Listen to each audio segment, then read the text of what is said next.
వచనం, సౌలు బ్రతికిన దినములన్నిటిను సమూయేలు అతన్ని దర్శింప వెళ్ళలేదు, కానీ సౌలును గూర్చి దుఃఖాక్రాంతుడాయను.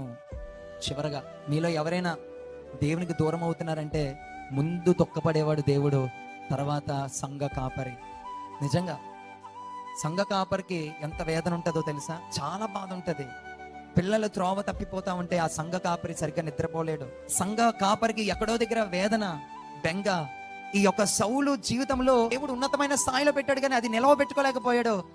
దేవుడు అంట పక్కన పెట్టేసరికి ఈ దైవజనుడు సౌలుని గురించి ఎంతో దుఃఖపడతా ఉన్నాడు. ప్రియులారా, ఇక్కడ నుంచి చెప్పబడుతున్న వాక్యము ఎవరైతే శ్రద్ధగా విని ఆ వాక్యానుసారంగా జీవిస్తారో, బ్రతుకును కట్టుకుంటారో, బ్రతుకును మార్చుకుంటారో, వాని బట్టి దైవజనుడు సంతోషిస్తే అది దేవునికి ఇంపైన సువాసనగా ఉంటదంట. హల్లెలూయా. అదే దైవజనుడు దుఃఖిస్తే దేవుడు కూడా దుఃఖపడతాడు.